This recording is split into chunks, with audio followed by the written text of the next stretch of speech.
बोकारो दिन भर में आज एक पिकअप वैन पुलिया तोड़ नाले में गिरी, ड्राइवर की दर्दनाक मौत।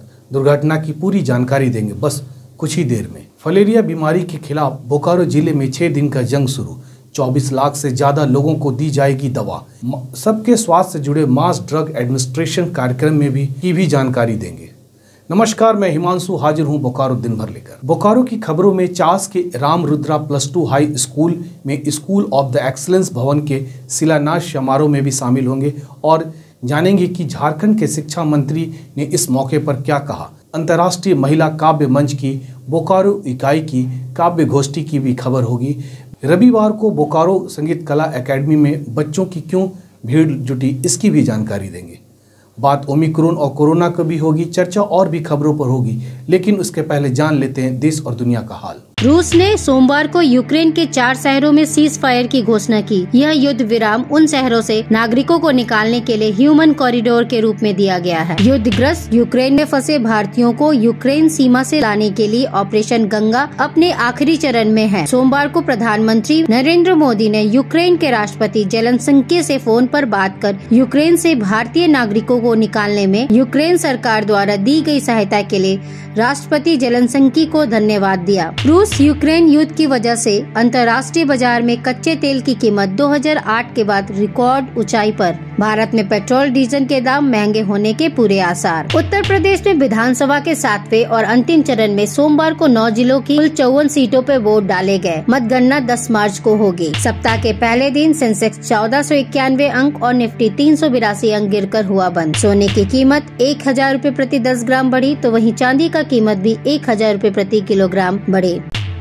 अब एक नजर आपके राज्य झारखंड की 3 बड़ी खबरों। झारखंड में करीब 2 साल बाद सोमवार को 1ली से 5वीं क्लास के बच्चों के लिए स्कूल खुले। स्कूलों में विद्यार्थियों की उपस्थिति अनिवार्य नहीं है और अभिभावकों के सहमति पत्र के बाद ही विद्यार्थियों को स्कूल में प्रवेश मिलेगा। झारखंड में शिक्षक पात्रता परीक्षा नियमावली में संशोधन की प्रक्रिया पूरी हो जाने की खबर है और प्राथमिक शिक्षक नियुक्ति नियमावली भी मार्च के अंत तक पूरी होने की संभावना है। 8 मार्च महिला दिवस के मौके पर झारखंड में कई रेलवे स्टेशनों पर सारे काम महिलाओं के जिम्मे होगी। तो ये थी देश दुनिया और झारखंड की खबरें। अब नजर डालते हैं बोकारो के 9 प्रखंडों में से कुछ प्रखंडों की खबरों पर जो सुर्खियों में बनी रही। एक पिकअप वैन के ड्राइवर की दर्दनाक मौत तब हो गई जब बोकारो के पिंडाजोरा थाना के आमटोला चौरा टोला के पास NH 32 पर एक नाले पर बनी पुलिया से टकराकर वैन नाले में गिर गए। शुक्रवार देर रात हुई इस दुर्घटना में वैन ड्राइवर गाड़ी के अंदर ही फंस गया और पानी भर जाने की वजह से उनकी मौत हो गई। जानकारी के अनुसार घटना के वक्त वैन में 4 से 5 लोग सवार थे, पर वे किसी तरह तैरकर नाले से बाहर निकल गए। शनिवार सुबह पुलिस ने क्रेन से पिकअप वैन को नाले से निकाला।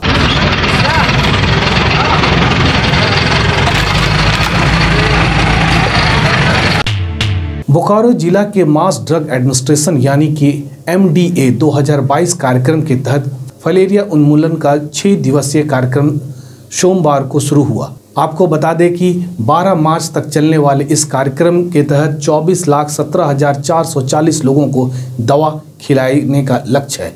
इसके लिए पर्याप्त संख्या में बूथ बनाया गया है। 7 मार्च को बूथ पर और 8 मार्च से 12 मार्च तक घर घर जाकर सभी को DEC और एल्बेंडाजोल की दवाई खिलाई जाएगी। इस कार्यक्रम के मद्देनजर आम लोगों को जागरूक करने के लिए रविवार को सिविल सर्जन कार्यालय से रैली का आयोजन भी किया गया था। इसका जो इन्फेक्शन होता है उसका परिणाम तुरंत देखने को नहीं मिलता है।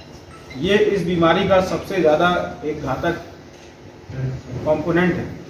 अगर आपके अंदर उसके माध्यम से जो मॉस्किटो है या जो वेक्टर बॉर्न जो डिजीज़ है वो अगर जन्म लेगी तो धीरे धीरे करके वो अंदर ही अंदर अपने आप को बनाए रखेगी, ग्रो करती रहेगी और कभी कभी 1 दशक के बाद या 2 दशक के बाद जाके उसका रिजल्ट आना शुरू होता है। राम रुद्रा +2 उच्च विद्यालय चास में स्कूल ऑफ द एक्सीलेंस भवन का शिलान्यास शनिवार को झारखंड के शिक्षा मंत्री जगन्नाथ महतो ने किया। बोकारो के 3 स्कूलों को स्कूल ऑफ द एक्सीलेंस के रूप में चयन हुआ है। इस मौके पर बोकारो विधायक विरंची नारायण भी मौजूद थे। शिक्षा मंत्री जगन्नाथ महतो ने कहा कि यह विद्यालय बोकारो जिला का मॉडल विद्यालय होगा और यहाँ CBSE के तर्ज पर बच्चों की मुफ्त में शिक्षा दी जाएगी। महतो ने दावा किया कि इस स्कूल में लाइब्रेरी सहित अन्य सुविधाएं काफी अच्छे स्तर पर होगी। इस विद्यालय की स्थापना साल 1948 में संस्थापक प्राचार्य मनबोध माथा द्वारा किया गया था। मैं गारंटी के साथ बोल रहा हूँ भाई बिरंची जी, आपका सहयोग और जनता का सहयोग मिला तो तीनों को टीका से नाम कटा के राम रुद्रा में होगा। हमने पहले भी जिस दिन हम शपथ ग्रहण लिए थे उस दिन बोले थे कि हेमंत सोरेन का खिलाड़ी हमारे कैप्टन नेतृत्व में जगन्नाथ महतो बेहतर निकलेगा और शुरू कर दिए, जिला से शुरू, हर जिला से शुरू कर दिए। खबरों में आगे बढ़ने से पहले बात बोकारो में कोरोना की रफ्तार की। रविवार को आई सरकारी आंकड़ों के अनुसार शनिवार और रविवार के बीच 24 घंटे में बोकारो जिले में एक नए कोरोना संक्रमित पाए गए और रविवार को एक्टिव कोरोना मामले की संख्या 14 रह गई। सिटी थाना के अंतर्गत गरगा पुल के पास रविवार को उस वक्त सनसनी फैल गई जब नदी में एक वृद्ध महिला का शव तैरता हुआ दिखा। वहां पर मौजूद लोगों ने तुरंत ही इसकी सूचना पुलिस को दी। जल्द ही जल्द शव को पहचान कर पेवनी देवी के तौर पर हुई, जो शनिवार से ही लापता थी। मृतक के परिवारजनों के अनुसार पेवनी देवी, जिनकी उम्र 90 साल से ज़्यादा थी, शनिवार शाम घर से निकली थी और तब से उनकी कोई सूचना नहीं थी। काफ़ी खोजबीन के बाद उनका कोई भी अता पता नहीं था। मैंने आधा घंटे बाद हम लोग खोजना स्टार्ट कर दिए हैं। फिर हमको कोई बताया कि यहाँ वो कोई बूढ़ी थी, तो हम सुबह में आए तो बोला खिचड़ी खाएं खिलाएं सब साधु बाबा। कहाँ के रहने वाली हैं, क्या नाम था उनका? नवादा जिला के रहने वाली है। हम लोग को सूचना मिला कि गरगा पुल के नीचे एक डेड बॉडी है जो एक लेडीज बूढ़ी है, और हम लोग यहाँ पे आके उनका सत्यापन किए तो पता चला कि इनका एक मतलब कल से घर से गायब थे। उनका उम्र लगभग 100 वर्ष है और इनके यहाँ पे नाती हैं यहाँ पे जो बोल रहे हैं कि मतलब थोड़ा सा इनका मानसिक संतुलन नहीं था, जिस कारण हो सकता है यहाँ पे आके मतलब गिर गई है, जिस कारण डेथ कर गई। अंतर्राष्ट्रीय महिला काव्य मंच की बोकारो इकाई की काव्य गोष्ठी रविवार को आयोजित की गई। संस्थापक नरेश नाज, राष्ट्रीय उपाध्यक्ष सारिका भूषण और राज्य की अध्यक्षता मोना बग्गा इस गोष्ठी में उपस्थित थी।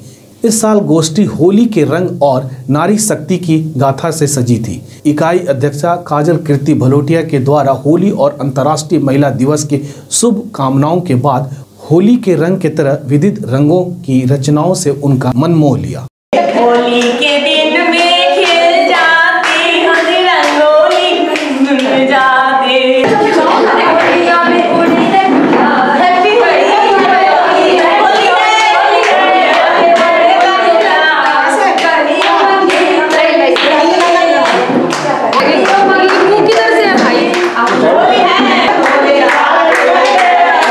और हमारी संस्था में लेडीज़ बहुत विदुषी मातृशक्तियाँ सब जुड़ी हुई हैं। सभी एक से बढ़ के एक कवित्रियाँ हैं और आज होली अभी जल्दी ही आने वाला है, तो होली मिलन के अवसर पर हम लोग अंतर्राष्ट्रीय महिला दिवस भी परसों है, तो हम लोग एक छोटा सा प्रोग्राम कर रहे हैं। इसको हम लोग बहुत जोर शोर से मना रहे हैं। और इस मंच को बनाने का उद्देश्य ये है कि जो महिलाएं लिखती हैं, जिन्हें मंच नहीं उपलब्ध है, उन्हें मंच प्रदान किया जा सके, देश से लेकर विदेश तक। इसकी सबसे अच्छी बात यह है कि जो सृजन, जो रचनाकार बिल्कुल छुपे हुए थे, संकोच था या किसी वजह से कहीं अपने आप को प्रस्तुत नहीं कर पाते थे, वो स्पष्ट रूप से अपने को प्रस्तुत ही नहीं कर पा रहे हैं।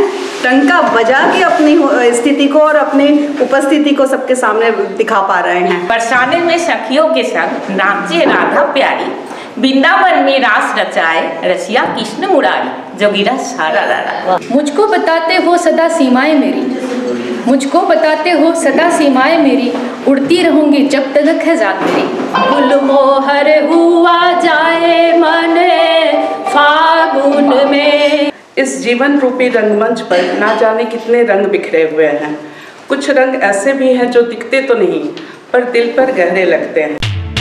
नई शिक्षा नीति में बच्चों को शिक्षा के क्षेत्र में अत्यधिक लाभ मिल सके, रविवार को दिल्ली से आई रोबोबी power by Infotech software solution ने तृप्ति कैरियर के सौजन्य से होटल ब्लू डायमंड में रोबोटिक लैब का सेमिनार किया, जिसमें बोकारो के लगभग सभी विद्यालय के प्रिंसिपल एवं कंप्यूटर लैब के HOD उपस्थित थे। रोबोबी बच्चों की पढ़ाई में कैसे सहायता देगी, आइए सुनते हैं।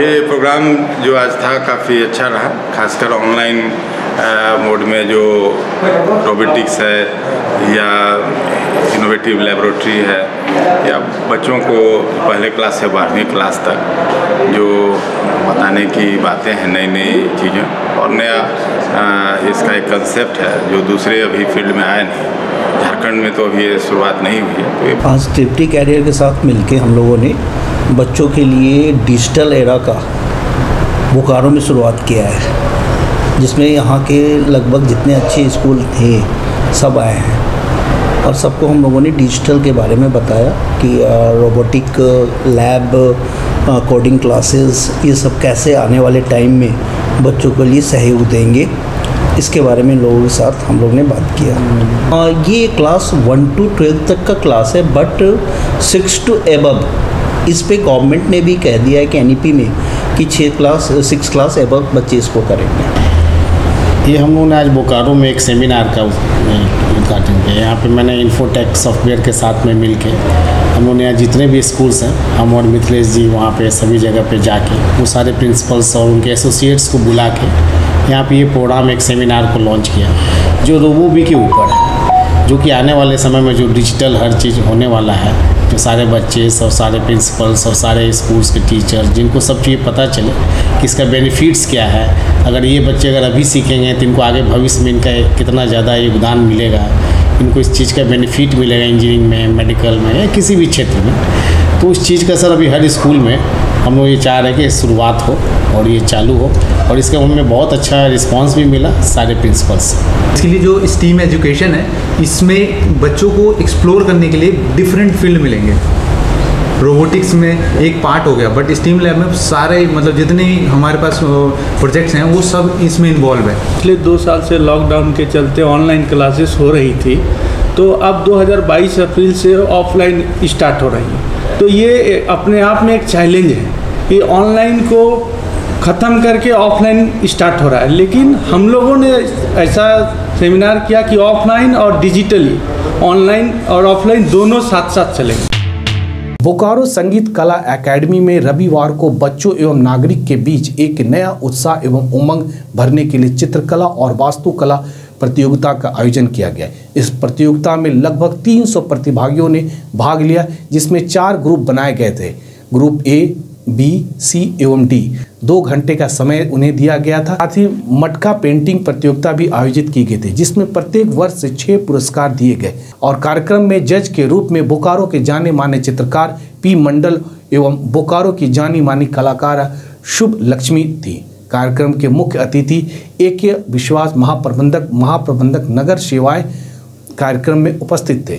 कार्यक्रम को सफल बनाने के लिए सुदीप सिन्हा, नीरज कुमार, अशोक कुमार आर्टिस्ट भी मौजूद थे।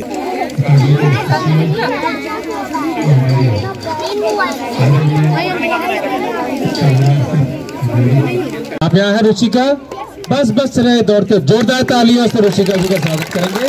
और बहुत ही खूबसूरत प्रस्तुति इन बच्चों की रही है और मैं इन बच्चों को उनके उज्जवल भविष्य के लिए दिल से प्रार्थना करती हूँ। और ये बच्चे इससे काफ़ी उत्साहित भी हैं और आगे इनके लिए ये काफ़ी एक बूस्टअप होगा। अब जान लेते हैं बोकारो जिले का तापमान। आज का अधिकतम तापमान 31 डिग्री सेल्सियस है और न्यूनतम तापमान 16 डिग्री सेल्सियस रिकॉर्ड किया गया। आप अपने आसपास की घटनाएं और समस्याओं को हमें व्हाट्सएप कर सकते हैं। हमारा व्हाट्सएप नंबर है 9334210302। इसी तरह बोकारो के तमाम खबरों को जानने के लिए आप हमारे चैनल बोकारो टाइम्स को लाइक कीजिए, सब्सक्राइब कीजिए और शेयर कीजिए। फिर मिलेंगे बोकारो दिन भर में, सोमवार से शुक्रवार रात 8 बजे। तब तक के लिए नमस्कार। बने रहें thetimes media.com पर। आप हमें फेसबुक और यूट्यूब पर भी देख सकते हैं।